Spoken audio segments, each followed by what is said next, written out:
सो है सी general awareness GS के लिए बेस्ट सीरीज़ है, ठीक है। आप इसको देखिए, आप इस और इसका फ़ायदा उठाइए। हर गवर्नमेंट एग्ज़ाम में आपके काम आएगी, हर गवर्नमेंट एग्ज़ाम में, मतलब समझ रहे हैं। आरआरबी हो गया आपका, ठीक है, रेलवे हो गया, ठीक है, ये सब एग्ज़ाम मतलब सीजीएल, सीएल, सीपीओ, इन सब में तो है ही मेन, ठीक है। पीसीएस में भी काम आएगी सर। पीसीएस में भी आपके क्वेश्चंस आपको देखने को बहुत सारे मिल जाएंगे, ठीक है। तो ये कुछ सीरीज़ में आपके लिए इम्पॉर्टेंटली आपके लिए ही लेके आया हूँ, ठीक है। मेनली स्पेसिफिकली आपकी यही है, ठीक है। रेपिटेशन की है, रिवीजन की है, आप प्लीज़ इसको रिवाइज कीजिएगा, ठीक है। चलिए पहला क्वेश्चन देख लेते हैं जनरल अवेयरनेस का। देखिए पहला क्वेश्चन क्या कहता है। पहला क्वेश्चन कह रहा है कि during the tenure of which person Bengal partition हुआ था। देखिए बंगाल पार्टीशन मतलब बंगाल विभाजन, तो किसके टाइम पे हुआ था। देखिए ऑप्शन देखिए बंगाल पार्टीशन आपको जो 1905 में हुआ था। देखिए 1905 का एक चीज़ और इम्पोर्टेंट याद रखना कि आईएनसी का सेशन हुआ था। आईएनसी का आपका सेशन हुआ था और बनारस में हुआ था, ठीक है, बनारस में हुआ था, ठीक है।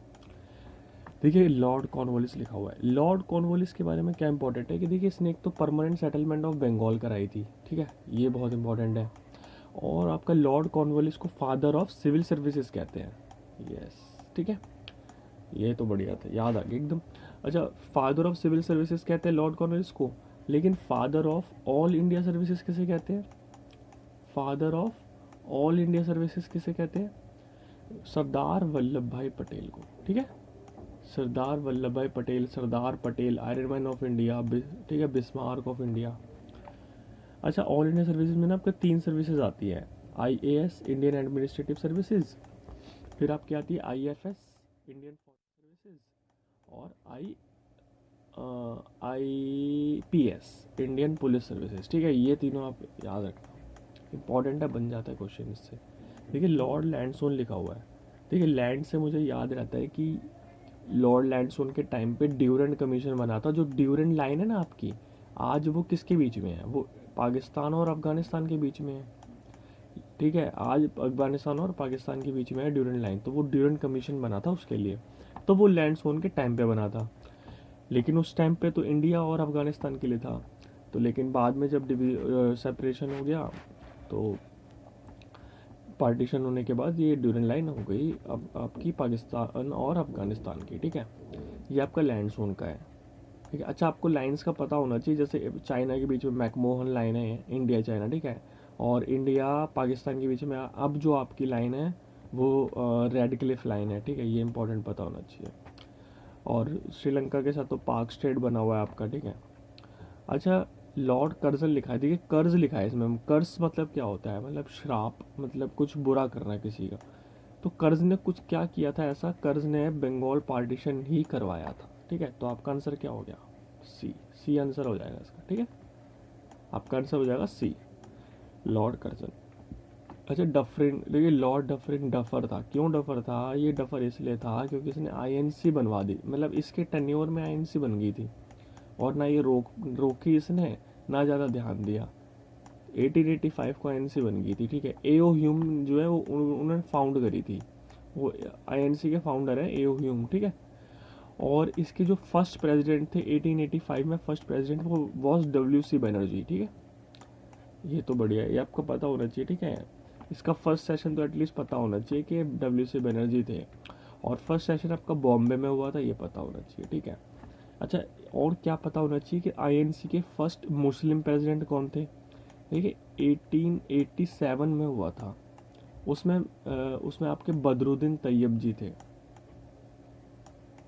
ये बहुत ज़रूरी है, ठीक है। और 1888 में जो हुआ था ना, उसके अंदर आपके फर्स्ट इंग्लिश प्रेसिडेंट थे जॉर्ज यूल। ये चीज़ बहुत इंपॉर्टेंट पता होनी चाहिए, फर्स्ट प्रेसिडेंट, फर्स्ट, ठीक है। ठीक है, ये तो आपके हो गए इससे।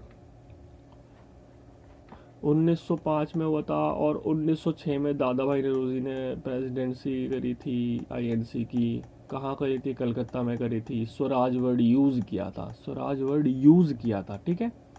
दयानंद सरस्वती जी थे, उन्होंने कॉइन किया था, लेकिन आपके जो, लेकिन जो क्या कहते हैं, जो दादा भाई नौरोजी थे कलकत्ता में, दादा भाई नौरोजी ने किया था ये, ठीक है, स्वराज वर्ड यूज़ 1906 में, ठीक है। और आपका स्वराज वर्ड को कॉइन किसने किया था, दयानंद सरस्वती जी ने स्वराज वर्ड को कॉइन किया था। ठीक है, चलिए, और इससे रिलेटेड कुछ नहीं आ रहा है याद। हाँ देखिए, एक चीज़ और इम्पोर्टेंट बनेगी, देखिए यहाँ पे 1773 में रेगुलेटिंग एक्ट आया था, तो first governor general of Bengal बने थे आपके। और फर्स्ट पहले ना गवर्नर ऑफ बंगाल होता था, सिर्फ गवर्नर ऑफ बंगाल। ठीक है, फिर आपका लास्ट जो गवर्नर बंगाल था वॉरेन हेस्टिंग था। पहला पहला गवर्नर जनरल ऑफ पहला गवर्नर जनरल ऑफ बंगाल बने, फिर जनरल शुरू हो गया, उसमें जनरल लगना शुरू हो गया। ठीक है, वो आपका वॉरेन हेस्टिंग था। फिर जो लास्ट था वो आपका विलियम बेंटिक था। और एक 1833 में ना एक और एक्ट आया था, तो तब आपका गवर्नर जनरल ऑफ इंडिया हो गया था। ठीक है, तो वो आपका विलियम बेंटिक था, लॉर्ड बेंटिक कहते थे। ठीक है, और आपका फिर 47 में लास्ट था, जो लास्ट था वो माउंट बेटन था।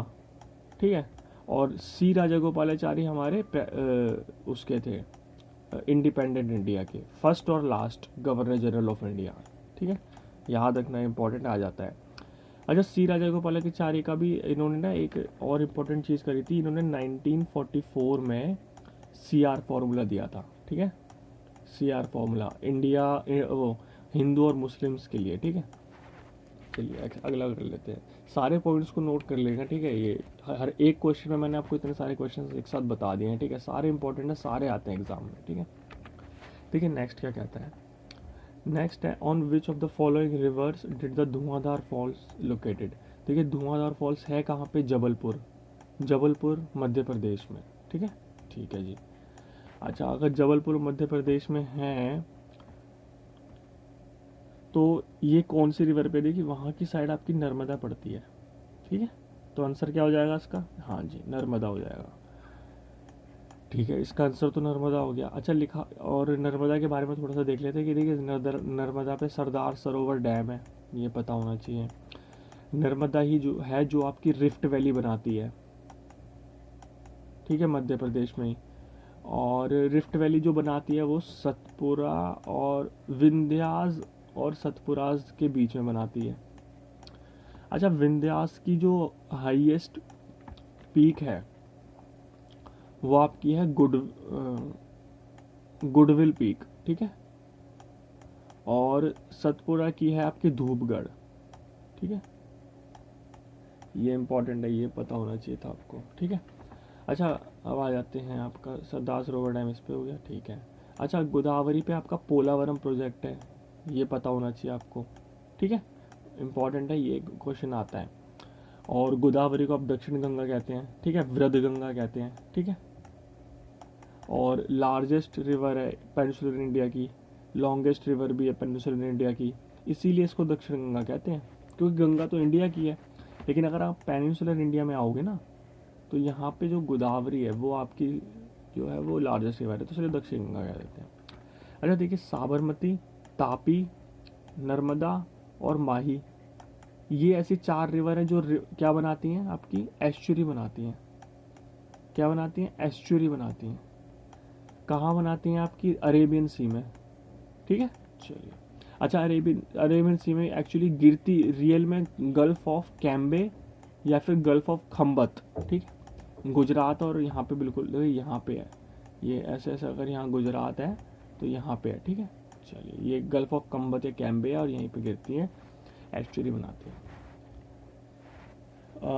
ठीक है, ये आपका इसमें हो गया, सरदार सरोवर डैम, नर्मदा, गोदावरी, तापी। ठीक है, अच्छा एक इम्पॉर्टेंट चीज़ याद आती है, यहाँ पे कावेरी रिवर है जो तमिलनाडु और कर्नाटका के बीच में कावेरी रिवर डिस्प्यूट है आपका। ठीक है, और कावेरी रिवर जो है ना आपकी पेरिनियल रिवर है। ठीक है, क्या है, पेरिनियल रिवर। ठीक है, नेक्स्ट अब और तो चलिए नेक्स्ट कर लेते हैं। देखिए नेक्स्ट क्वेश्चन क्या कह रहा है कि which of the following north eastern state is not included in 7 sisters. देखिए 7 सिस्टर्स होते कौन कौन से, ये पता, देखिए लाइन से याद होने चाहिए आपको। देखिए अरुणाचल प्रदेश, असम, 2 ए आ गए। ठीक है जी, फिर मणिपुर, मेघालय, मिजोरम, 3 एम आ गए जी, बढ़िया। अब नागालैंड और त्रिपुरा, ये आपके हो गए 7 सिस्टर्स। AA, ट्रिपल M, फिर NT, नाइस ट्राई। ठीक है। तो आपके ये होते हैं आपके 7 सिस्टर्स। अच्छा, इसमें अब फिर आंसर तो आपको पता चल गया, चलो सिक्किम है। अच्छा, क्यों होता है पता है सिक्किम? क्या होता है ना, ये सारे स्टेट्स ना आपस में ना टच करते हैं, फिजिकली टच करते हैं, ठीक है, बाउंड्रीज में। लेकिन सिक्किम ही है जो इनसे टच नहीं करता बाउंड्री में, ठीक है। बंगाल सिक्किम को बिल्कुल अलग कर देता है। बंगाल क्या करता है, सिक्किम को अलग कर देता है, ठीक है। ये आप मैप में देखोगे ना, ऐसे करके, ऐसे यहाँ मैप होता है, ठीक है। तो यहाँ पे क्या होता है, इधर की साइड ऐसे बंगाल यूँ आता है और ऐसे करके यूँ बना लेता है, तो यहाँ आपका सिक्किम हो जाता है, ठीक है। और ये बंगाल है, ठीक है। तो बंगाल ऐसे, यहाँ पे ऐसे बंगाल है, बताइए। तो बंगाल इसको पूरा अलग कर देता है और आपके यहाँ 7 सिस्टर्स यहाँ होते हैं, ठीक है। और अच्छा देखिए, सिक्किम में आपको याद रखना चाहिए कंचनजंगा नेशनल पार्क है, ठीक है। कंचनजंगा नेशनल पार्क है। और कंचनजंगा पीक भी है, ठीक है, जो इंडिया की सेकंड हाईएस्ट है कहते हैं, ठीक है। फर्स्ट हाईएस्ट कौन सी है? K2 गॉडविन ऑस्टिन, ठीक है। K2 का नाम ही गॉडविन ऑस्टिन भी कहते हैं, ठीक है। ये आपकी फर्स्ट हाईएस्ट है इंडिया की। फिर आपको पता होना चाहिए सिक्किम ओपन डेफिकेशन फ्री था, फर्स्ट स्टेट था जो ओपन डेफिकेशन फ्री था, ठीक है। ये भी इम्पोर्टेंट रहेगा, आपको पता होना चाहिए था, ठीक है। और देखिए नागालैंड देख लेते हैं। नागालैंड एक ऑफिशियल लैंग्वेज इंग्लिश है। हॉर्नबिल फेस्टिवल मनाते हैं, ठीक है, नागालैंड में। और ठीक है, नेक्स्ट देखते हैं असम। देखिए असम का क्या है, असम में एक तो देखिए बिहू है, डांस फॉर्म में बिहू इम्पोर्टेंट रहेगा, ठीक है। असम में एक ना आपकी धुबरी नाम की प्लेस है जहाँ पे ब्रह्मपुत्र अपना कोर्स चेंज कर लेती है। देखिए ब्रह्मपुत्र ऐसे आती है और बिल्कुल ऐसे चली जाती है, तो ये देखिए कोर्स चेंज हुआ, ऐसे आई और नीचे चली गई। तो ये जो जगह है ना, ये जगह धुबरी है, धुबरी में अपना कोर्स बिल्कुल चेंज करती है असम के अंदर, ठीक है। अच्छा, ब्रह्मपुत्र पे मजूली आइलैंड बनाती है, असम में ही मजूली आइलैंड बनता है ब्रह्मपुत्र पे। और ये लार्जेस्ट रिवरिन आइलैंड है आपका मजूली आइलैंड, ठीक है, पूरे वर्ल्ड में। तो इसलिए ये भी बहुत इंपॉर्टेंट होता है। चलिए बढ़िया। इसके बाद आपका अरुणाचल प्रदेश पे आ जाते हैं। ठीक है, अरुणाचल प्रदेश भी वही 7 सिस्टर्स में है। और इसी में से आपकी ब्रह्मपुत्रा जो है वो इंडिया में एंटर करती है। नामचा बारवा नाम की जगह है अरुणाचल प्रदेश में, उधर से एंटर करती है ब्रह्मपुत्रा। और अरुणाचल प्रदेश ने ना अभी अपना लेजिस्लेटिव, अच्छा ये एक तरीके से करंट अफेयर है कि लेजिस्लेटिव असेंबली ने अपना लोगो चेंज किया है, तो उसके अंदर ऑर्किड्स हैं, ठीक है। ये क्वेश्चन आ जाएगा कि which flowers are there in Arunachal Pradesh legislative logo, ठीक है, लेजिस्लेटिव असेंबली का लोगो, ओके। और अरुणाचल प्रदेश के आप वो याद कर लीजिए नेशनल पार्क इंपॉर्टेंट रहते हैं, नामडाफ और नामडाफ, मॉलिंग, पक्के पक्कुई। देखिए पक्के पक्कुई तो आपके टाइगर रिजर्व है, नामडाफ मॉलिंग आपके नेशनल पार्क है, ठीक है। चलिए बढ़िया। ये बस आपको ना पता है क्या, नाम याद रखेंगे ज़्यादा मेन है, क्योंकि देखिए नामडाफ मॉलिंग याद रखेंगे, पक्के पक्कुई, जहाँ ये दिखा वहाँ अरुणाचल प्रदेश, आंसर क्वेश्चन खत्म, ऐसे हो जाता है, ठीक है, इजी हो जाता है। आप आसाम में आ जाइए। देखिए आसाम के मैं बताता हूँ। देखिए आसाम के ना ऐसे याद रखो, मोंक, मैं हमेशा ऐसे याद करवाता हूँ सबको, ठीक है, मैं अपने बच्चों को भी ऐसे याद कराता हूँ ऑफलाइन क्लासेस में। देखिए मोंक लिखा है, देखिए मनस, ओरांग, नामेरी का, ठीक है, काजीरंगा, ठीक है। और एक ना डी से होता है मोंगड। देखिए ये सारे नेशनल पार्क और टाइगर रिजर्व हैं, ये सिर्फ नेशनल पार्क है। और इसे धिब्रू साइकोवा, ठीक है, धिब्रू साइकोवा डी से। तो मोंगड याद रखता हूँ मैं असम के लिए, ठीक है। सिक्किम का भी बता दिया आपको, ठीक है। बाकी चलते हैं आगे, ओके, नेक्स्ट क्वेश्चन पे कर लेते हैं। इसमें और कुछ तो नहीं दिख रहा है मुझे इम्पोर्टेंट। भाई चलिए नेक्स्ट कर लेते हैं। देखिए नेक्स्ट क्वेश्चन क्या कह रहा है, देखिए पॉस्को नहीं होता, ये गलत लिखा है यार। ये मेरे एडिटर ने ना थोड़े से ना नशे कर रखा है, लग रहा है, पता नहीं क्या नशे मार। अच्छा देखिए POCSO, पॉक्सो लिखा हुआ है। देखिए पॉक्सो में क्या होता है कि प्रोटेक्शन और प्रोटेक्शन ऑफ चिल्ड्रन, ठीक है, प्रोटेक्शन ऑफ चिल्ड्रन फ्रॉम आएगा, फिर सेक्सुअल ऑफेंस आएगा, इतना ये इंपॉर्टेंट याद रखना है आपको, ठीक है, protection of children from sexual offence. और 2012 का ये एक्ट था, ठीक है, 2012 में एक्ट में पास हुआ था, चिल्ड्रंस के अगेंस्ट था कि सेक्सुअल ऑफेंस नहीं होना चाहिए। देखिए रेप वगैरह भी होता था और वीडियोस वगैरह बना के डाल देते थे, ठीक है, टाइटल में, ये सब मतलब ये सब जो है ना इलीगल होता है, ठीक है, बच्चों के लिए। तो आपका तो इसका आंसर बी हो गया, ठीक है। ये क्वेश्चन तो मतलब डायरेक्ट इजी था, इतना ही आपको याद रखना है कि ईयर याद रखना है और ये याद रखना है, ठीक है। नेक्स्ट क्वेश्चन कर लेते हैं, बी है इसका आंसर तो, ठीक है। नेक्स्ट क्वेश्चन देखिए, अगला क्वेश्चन क्या है कि which of the following is used by dentist. देखिए डेंटिस्ट कौन सा यूज करेंगे, देखिए दो तरीके की मिरर है, एक तो आपको जो बड़ा छोटा दिखाए, जो छोटा जो बड़ा दिखाए, मतलब एक मैग्नीफाई करेगा, ठीक है, एक डी मैग्नीफाई करेगा। तो देखिए मैग्निफिकेशन जो बढ़ाता है, जो मैग्नीफाई करता है, वो कौन सा मिरर होता है। देखिए दो चीज होती है, देखिए एक तो कॉन्वेक्स, एक कॉनकेव, ठीक है। देखिए कॉन ऐसे, ये तो आपका देखिए कॉन्वेक्स लेंस होता है, ठीक है, ये आपका कॉनकेव लेंस होता है।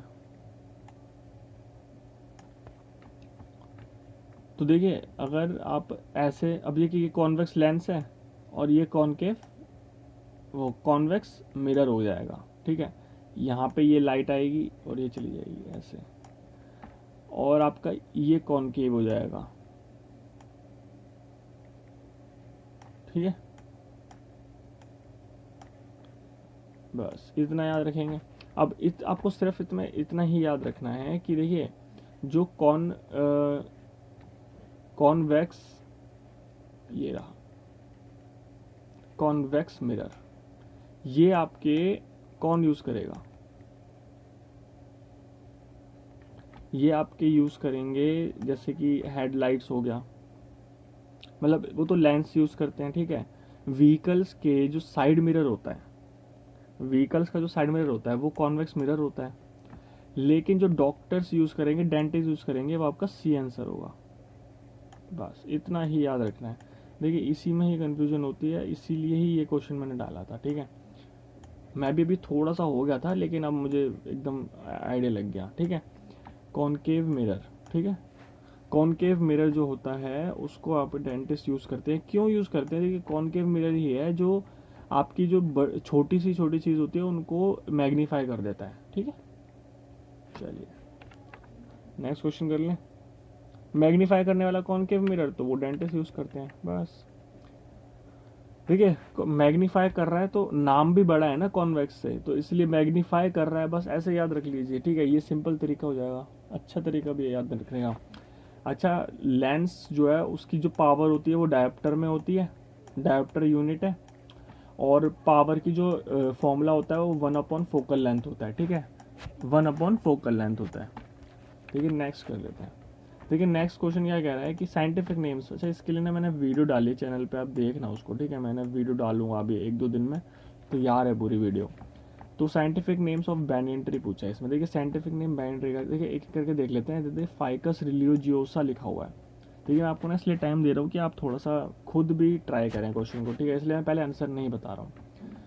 देखिए फाइकस रिलीजियोसा क्या होता है, पीपल ट्री, ठीक है।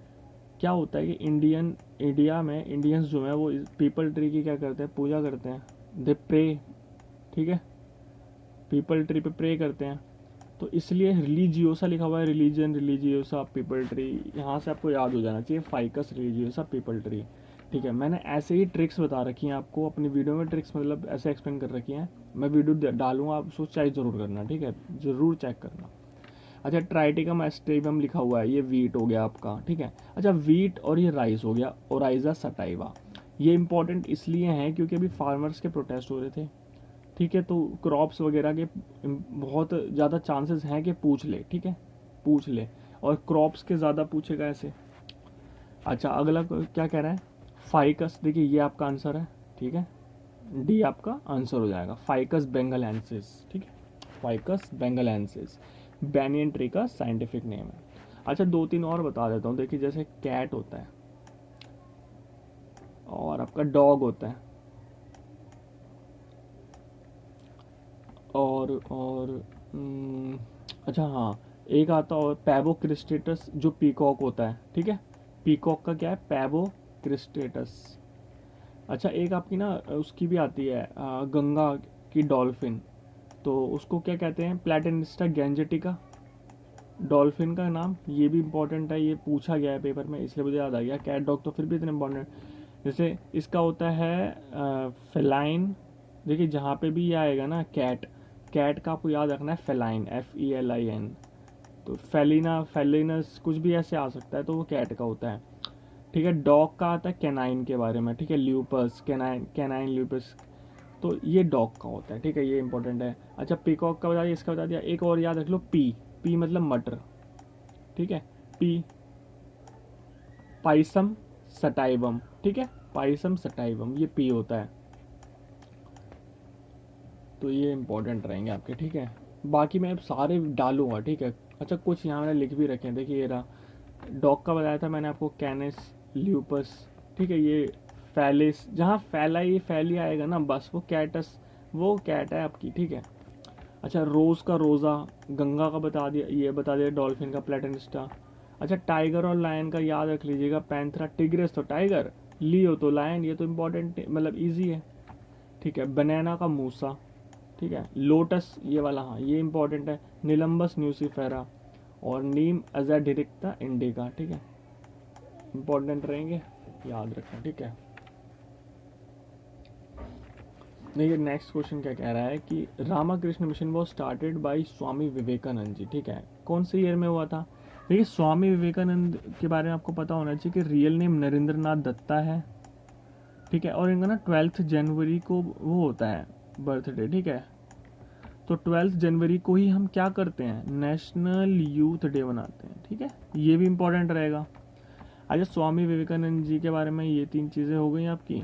इसमें फिर एक चीज़ और है कि इनका जो ये रामाकृष्ण मिशन था, ये रामाकृष्ण तो इनके वो थे, गुरु थे, ठीक है, गुरु थे, मेंटोर थे।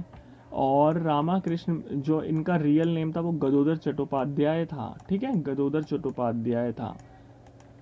ये इंपॉर्टेंट रहेगा रामाकृष्ण के बारे में। और हाँ ये रामाकृष्ण मिशन जो स्वामी विवेकानंद जी ने चलाया था, देखिए अपने गुरु के नाम पे इन्होंने मिशन चलाया था, वो इन्होंने चलाया था 1897 में, ठीक है, ये आपका आंसर हो जाएगा।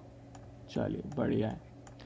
अच्छा इसमें ना देखिए एक 1892 लिखा हुआ है, ठीक है, ये गवर्नमेंट ऑफ इंडिया एक्ट भी बोलते हैं इसको, ठीक है, इंडियन काउंसिल एक्ट भी बोलते हैं 1892 का। इसमें पार्लियामेंट्री सिस्टम जो है ना वो इंडिया में इंट्रोड्यूस हुआ था, बहुत बड़ा रिफॉर्म था, पार्लियामेंट्री सिस्टम पहली बार ऐसा आया था जो इसमें रिफॉर्म हुए थे बड़े बड़े, तो ये वाला इसलिए इम्पोर्टेंट रहेगा। देखिए 1828 लिखा हुआ है, देखिए ब्रह्मो समाज बना था 1828 में, राजा राम मोहन रॉय जी ने बनाया था। राजा राम मोहन रॉय जी वही हैं जिन्हें फादर ऑफ रेनेसांस कहा जाता है या मॉडर्न मैन ऑफ इंडिया कहा जाता है। मॉडर्न मैन ऑफ इंडिया इनको किसने कहा था, जवाहरलाल नेहरू ने कहा था अपनी बुक डिस्कवरी ऑफ इंडिया में, ठीक है। फिर आपका 1829 आता है, 1829 को सती को अबॉलिश करवा दिया था। सती को अबॉलिश किसने करवाया था, राजा राम मोहन रॉय ने और विलियम बेंटिक ने एक साथ करवाया था। और देखिए सती के बारे में एक चीज़ और बता देता हूँ, ये ईरान इंस्क्रिप्शन है मध्य प्रदेश में, उसमें सती का पहला एविडेंस मिलता है इंडिया में कि हाँ सती एविडेंस है वहाँ पे, ईरान इंस्क्रिप्शन में लिखा हुआ है, ठीक है। तो ये बहुत इंपॉर्टेंट क्वेश्चन बन जाता है, आ भी जाता है, ठीक है।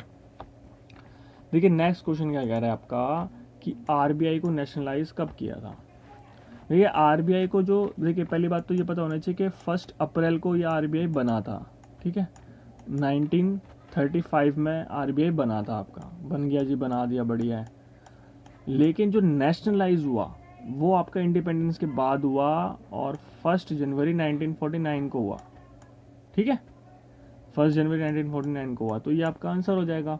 1 जनवरी 1949 को आपका आरबीआई नेशनलाइज हो गया था, 1 अप्रैल 1935 को ये बना था। और जो ये बना था ना वो रिकमेंडेशन थी हिल्टन यंग कमीशन की, ये भी इंपॉर्टेंट है, ठीक है, हिल्टन यंग कमीशन की थी आरबीआई की, वो इंपॉर्टेंट है। अच्छा एक चीज़ और है यहाँ पे मुझे याद आ रहा है, जो देखिए एसबीआई का क्या हिस्ट्री है, पहले क्या था, मद्रास, ठीक है, मद्रास, देखिए जो मैं बोल रहा हूँ ना वो ढंग से सुनिए, कैलकट्टा और बॉम्बे, ये 3 बैंक थे अलग अलग, इनको मिलाया और 1921 में क्या बनाया, imperial bank, imperial bank of India, बस ये इंपीरियल बैंक ऑफ इंडिया को 1955 में क्या बना दिया, एसबीआई बना दिया। ये आपका बहुत इंपॉर्टेंट है, ठीक है। मद्रास, कलकत्ता, बॉम्बे 1921 में इंपीरियल बैंक ऑफ इंडिया, 1955 में एसबीआई, ठीक है। ये बहुत अच्छी इंफॉर्मेशन थी। चलिए नेक्स्ट चलते हैं। देखिए नेक्स्ट क्या कह रहा है कि रॉयल इंडियन नेवी जो रिवोल्ट हुआ था, जो म्यूटिनी हुई थी, वो कब स्टार्ट हुई थी। देखिए इसका जो इजी है, इसका देखिए मतलब क्या हुआ था कि इंडियन नेवी ने रिवोल्ट कर दिया था, थोड़ा सा पहले कर दिया था, बस हम इंडिपेंडेंस मिल रही थी उससे पहले रिवोल्ट कर दिया था ब्रिटिश के अगेंस्ट। तो ये आपका करा था बी में, ठीक है। ये लीजिए, बस ये इसका इजीली आंसर हो जाएगा। और इसकी डेट याद होनी चाहिए आपको सीधा, ठीक है। एक इम्पॉर्टेंट इवेंट था जो कि याद होना चाहिए, 18 फरवरी 1946, 18 फरवरी को 1946 को। अच्छा हाँ, ये 5 दिन चला था, 5 डेज चला था और 23 तक चला था, ठीक है। 23 फरवरी 1946 तक चला था, ठीक है। ये भी इम्पोर्टेंट है, 5 दिन तक, 5 डेज चला था। ओके नेक्स्ट क्वेश्चन चले। चलिए जी, बढ़िया। ये कह रहे हैं कि वे कौन सी विटामिन है जिसे हम विटामिन एच भी कहते हैं। देखिए ये क्वेश्चन अच्छा है। विटामिन एच के B1 तो आपकी वो है क्या कहते हैं, थियामीन, ठीक है। अच्छा ये बी कॉम्प्लेक्स होती है सारी, B1 B2 B3 ऐसे करके सारी, ठीक है। अच्छा B1 तो थियामीन है। B7 का नाम क्या होता है, बायोटिन होता है। ये मैं आपको नेम बता रहा हूँ इनके अदर नेम्स, ठीक है। साइंटिफिक नेम्स भी कह सकते हो आप इनको, केमिकल फॉर्मूला नेम्स भी कह सकते हो, ठीक है, केमिकल नेम्स। अच्छा B9 का फोलेट या फोलिक एसिड, ठीक है, सही है जी। और फिर आपका B12 आ गया। देखिए B12 होता है साइनोकोबालामीन, ठीक है, साइनोकोबालामीन, ठीक है। ये कोबाल जो है ना, इसमें कोबाल्ट है, ये कोबाल्ट कंटेनिंग विटामिन का अलग से क्वेश्चन आ जाता है, B12 होती है, ये भी इंपॉर्टेंट रहेगा, याद रखिएगा। अच्छा विटामिन, अच्छा ये थियामिन जो होता है, इसकी कमी से क्या हो जाता है, बेरी बेरी हो जाता है।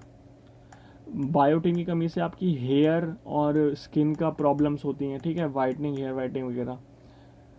और कोबाल्ट की कमी हो जाती है, साइनोकोबालिन कोबाल्ट के लिए इम्पोर्टेंट है, ठीक है। और बस फिर ठीक है। और इसमें तो आपका जो आंसर है विटामिन एच का, वो आपका बी है। देखिए B7 ही ऐसा है विटामिन, ठीक है। बायोटिन भी कह देते हैं, हेयर के लिए इम्पोर्टेंट है, ठीक है। बस ये आपका आंसर हो गया। अच्छा हाँ देखिए और बता देता हूँ आपको, B2 याद रखना, B2 का क्या नाम होता है, राइबोफ्लेविन। अच्छा B3 याद रखना, नियासिन, निकोटामाइड, ठीक है, नियासिन होता है। अच्छा आप ना B5 भी याद रखना, पेंटाथेनिक एसिड, ठीक है। ऐसे मतलब ये सारे आ जाते हैं, ठीक है, ये थोड़े इंपॉर्टेंट है। पेंटाथेनिक एसिड B5, ठीक है। ये B5 तो देखिए B5 पेंटा यहाँ पे आ जाता है, तो ये थोड़ा इजी हो जाता है, ठीक है। सबसे ज़्यादा जो इंपॉर्टेंट था वो विटामिन एच था, ठीक है। अच्छा ए होता है विटामिन ए, वो रेटिनॉल होता है, ठीक है, नाइट ब्लाइंडनेस हो जाती है अगर कमी हो जाए तो। फिर आपका बी हो गया सी, देखिए सी एस्कॉर्बिक एसिड होता है, ठीक है, और स्कर्वी हो जाती है। और डी क्या होता है, कैल्सीफेरॉल होता है, कैल्सीफेरॉल। रिकेट्स हो जाएगा अगर डेफिशिएंसी हो जाएगी डी की तो। फिर ई होता है, ई क्या करता है, ई होता है आपका टोकोफेरॉल, ठीक है, और ब्यूटी विटामिन भी कहते हैं इसको तो। और आपका के होता है, ठीक है, के। चलिए नेक्स्ट पे चलें। ओ के का नाम फाइलोक्यूनॉन, ठीक है, और ब्लड क्लॉटिंग, ये भी याद रखना है, ठीक है। चलिए देखिए नेक्स्ट क्या कह रहा है आपका, नेक्स्ट क्वेश्चन कर लेते हैं। अच्छा हाँ, इसमें ये भी याद रखना कि बी और सी वाटर सॉल्युबल और बाकी सारे फैट सॉल्युबल। बी और सी वाटर सॉल्युबल।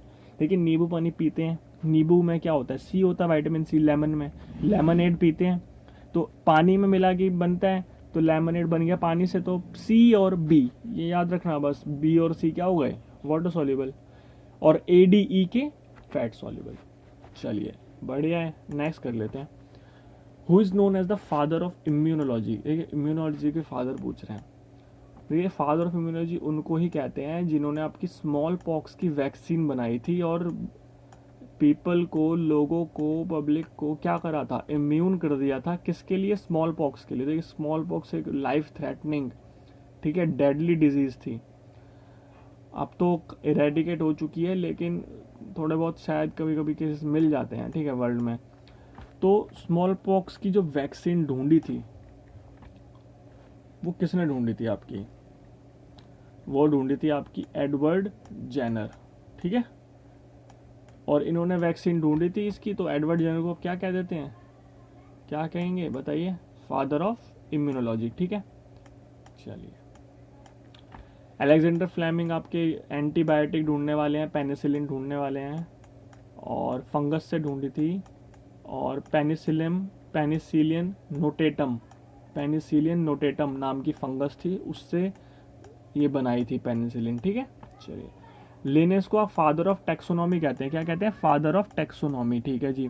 क्यों कहते हैं फादर ऑफ टैक्सोनॉमी? देखिए टैक्सोनॉमी जो थी, इसका मतलब होता है क्लासिफिकेशन, होता है क्लासिफिकेशन करना ऑर्गेनिजम्स की, ठीक है। तो इसलिए क्या कहेंगे? फादर ऑफ टैक्सोनॉमी, ठीक है जी, कह दिया इनको। विलियम हार्वे बसते हैं आपके। देखिए ये ना ब्लड सर्कुलेशन से रिलेटेड, ठीक है, इन्होंने ब्लड सर्कुलेशन बताया था हार्ट में, बॉडी में कैसे होगा, ठीक है, हार्ट के थ्रू। तो ये आपके विलियम हार्वे हो गए इसमें। वॉटसन एंड क्रिक ने क्या बताया था? डीएनए बताया था, ठीक है। वॉटसन एंड क्रिक और डीएनए, ठीक है।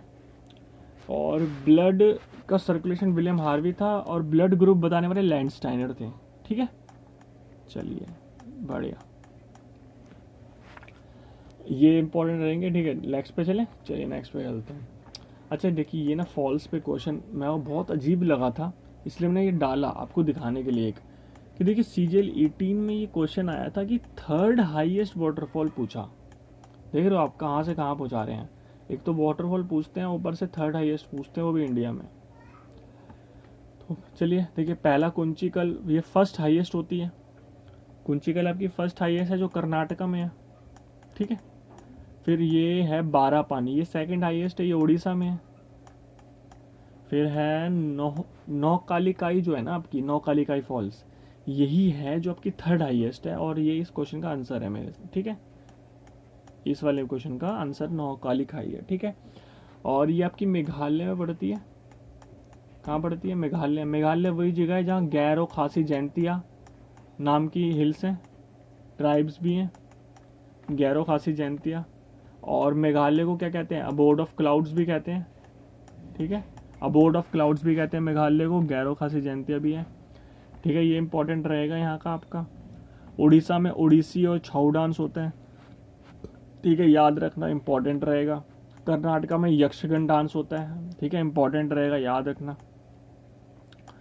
उसके बाद चलते हैं, देखिए थलाइयर फॉल्स, मतलब वैसे तो इतना इंपॉर्टेंट नहीं है, बस आप इतना याद रखिए कि तमिलनाडु में है थलाइयर फॉल्स, ठीक है। चलिए करें नेक्स्ट क्वेश्चन। वैसे एक चीज़ बता देता हूँ, देखिए थलाइयर फॉल्स और जो रेड फॉल्स था ना, ये आंसर दे रखा था SSC ने, लेकिन मेरे हिसाब से आंसर जो है, मैंने सर्च किया है, ढंग से सर्च किया है, ठीक है, इधर उधर 3-4 साइट्स पर देखा है, और जो बिल्कुल ट्रस्टेड साइट्स हैं उन पे देखा है, तो नौकाली खाई ही आपकी थर्ड हाईएस्ट फॉल है इस वक्त, ठीक है, आज 2021 के हिसाब से, ठीक है। डेटा देखेंगे आपको मिल जाएगी, ठीक है, सी आंसर हो जाएगा इसका। देखिए नेक्स्ट क्वेश्चन क्या कहता है कि in which year Patharughat peasant uprising against tax policies of British in Assam.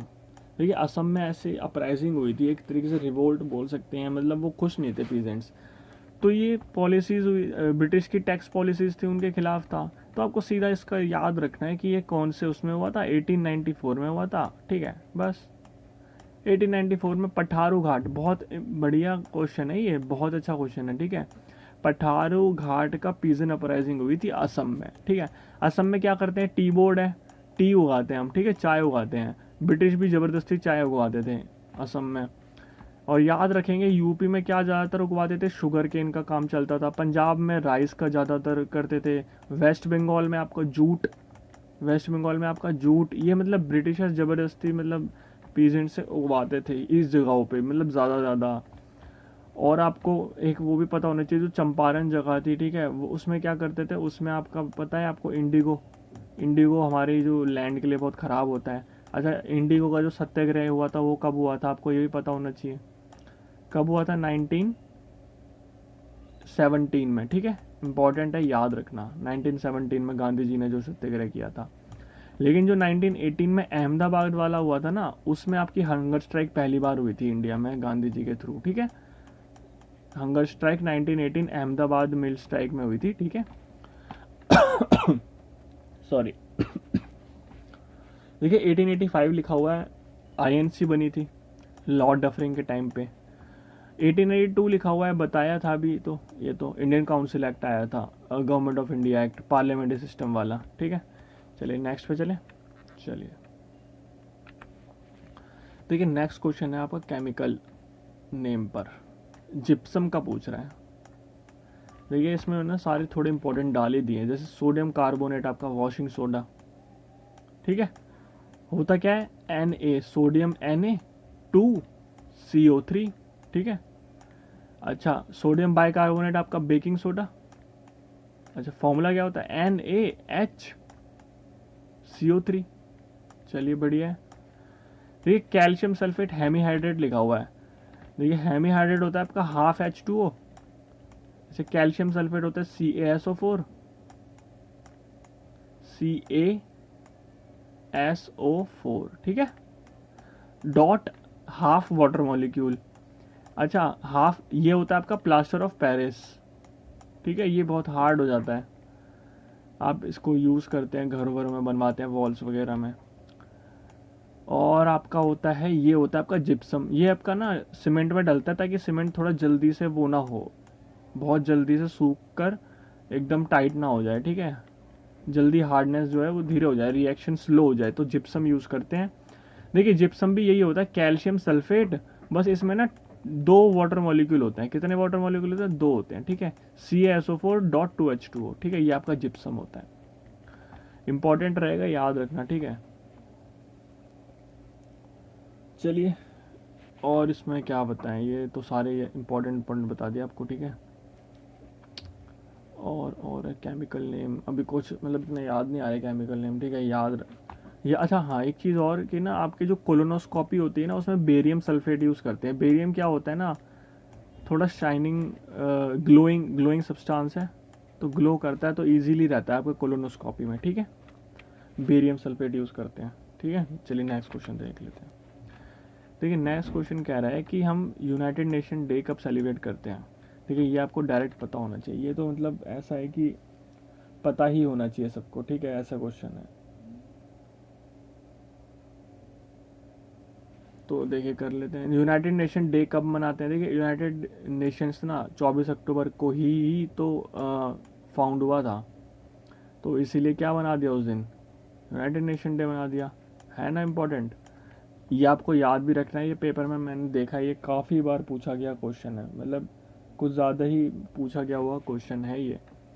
अच्छा नेक्स्ट है आपका फर्स्ट में लिखा हुआ है, देखिए इसमें ना इंटरनेशनल लेबर्स डे या workers day, international workers day बनाते हैं इस दिन, ठीक है।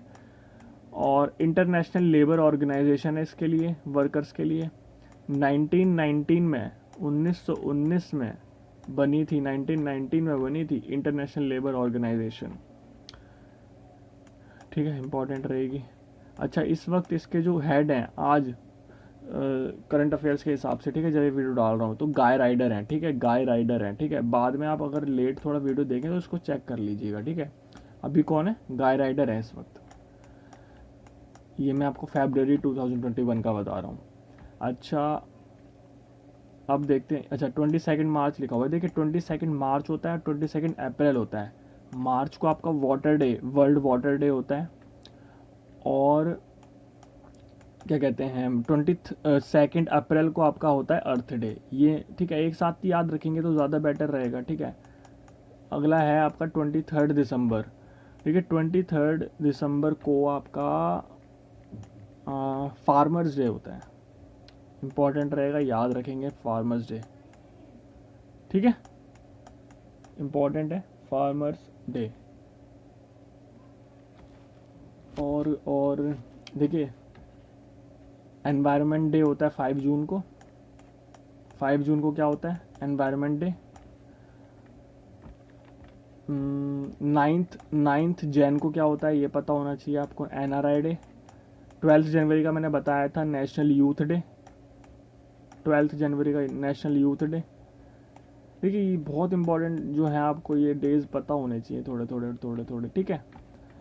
और अप्रैल, मार्च अप्रैल, देखिए मई को बायोडाइवर्सिटी डे होता है मेरे हिसाब से, ठीक है। इंटरनेशनल बायोडाइवर्सिटी डे होता है 22 मई को, ठीक है।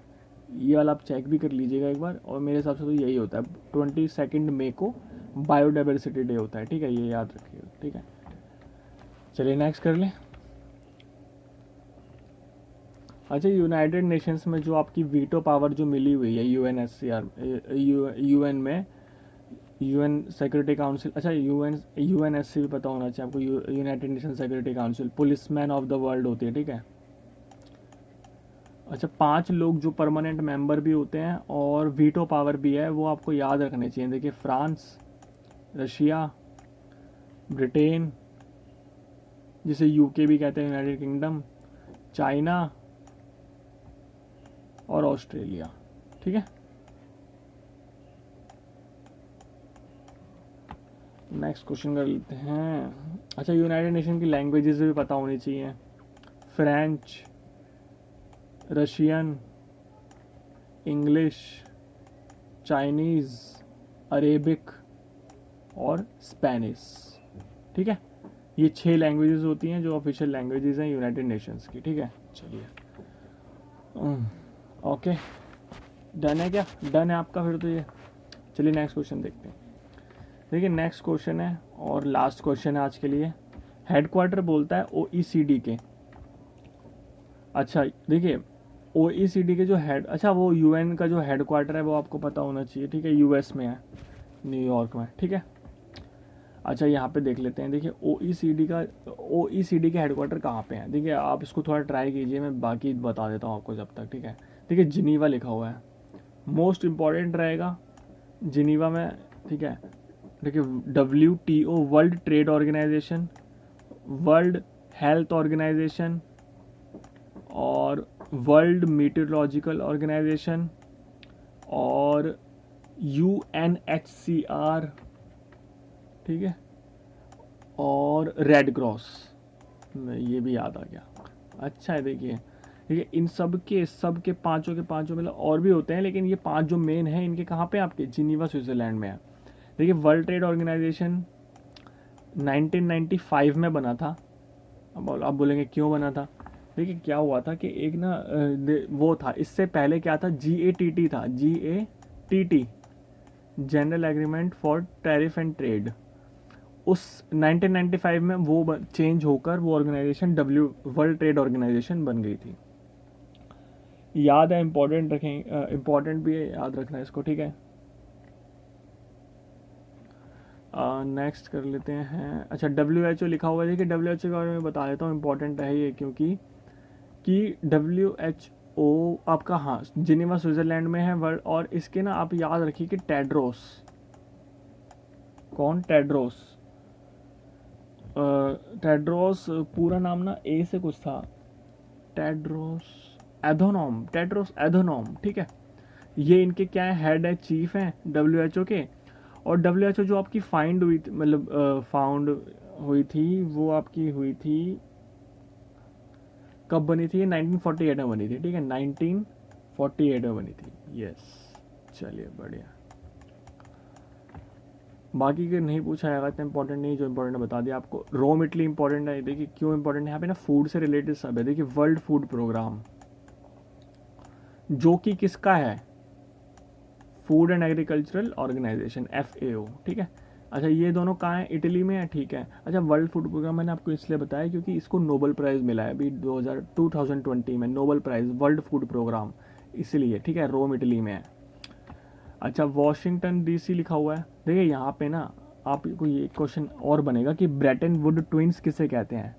ब्रेटन वुड ट्विंस, तो वो आपको किसको कहते हैं, IMF, ठीक है। और किसको कहते हैं आप, एक तो IMF को कहते हैं और वर्ल्ड बैंक को। और इन दोनों के कहाँ पे हैं, यहीं पे, वाशिंगटन DC, ठीक है। अच्छा, पेरिस और इटली लिखा हुआ है। देखिए पेरिस ही आपका तो एक तो इसका आंसर है, क्योंकि यहाँ पे आपको एक तो OECD के हैं, आंसर क्या है आपका पेरिस। यहाँ पे आपके OECD भी है, और आपका अच्छा OECD के फुल फॉर्म भी देख लीजिए पहले तो, ठीक है। Organisation for economic cooperation and development, ठीक है, ये इंपॉर्टेंट रहेगा, ऑर्गेनाइजेशन फॉर इकोनॉमिक। और ये जो आपके यहाँ के हेड हैं वो जोजे HO ऐसे ना, वैसे जो इसकी प्रोनाउंसिएशन है वो होजे होती है, ठीक है, ये भी इंपॉर्टेंट चीज़ है। अच्छा, होजे गुरिया, ठीक है। चलिए, ये आपके यहाँ है, और यहाँ ये 1961 में जो है ये वो हुआ था, ठीक है, फाउंड हुआ था 1961 में OECD, होजे गुरिया 1961, ठीक है। और जो सेकंड वाला पेरिस में है वो मैं उसका यहाँ पे आपको बता दूंगा, ठीक है, वीडियो में आपको पता चल जाएगा। ओके, चलिए, ओके गाइज, ये देखने के लिए थैंक्स अ लॉट, ठीक है। मैंने जो भी आपको इतने सारे क्वेश्चन जो भी बताए, जो भी मेरे माइंड में आता गया, मैंने सब आपको बताता गया हूँ, ठीक है। सबके पॉइंट्स बनाइए, ठीक है। आपका पेपर तो निकलेगा ही, ठीक है, टेंशन की बात ही नहीं है। इतना ज़्यादा डिस्कस कर लेंगे ना, एक क्वेश्चन को लेकर इतना डिस्कस कर लेंगे, उसके आसपास का कुछ भी पूछ ले सब आ जाएगा, ठीक है। कोई टेंशन की बात ही नहीं अब तो, ठीक है। ऐसे ही आप वीडियोस देखते जाइए, आपकी प्रैक्टिस बढ़ती जाएगी हर, ठीक है। सारी वीडियोस देखिएगा, पूरी सीरीज़ देखोगे ना आप, और एक दो बार देख लोगे तो बस उसके बाद क्या है, मैं रिवीजन होती रहती है और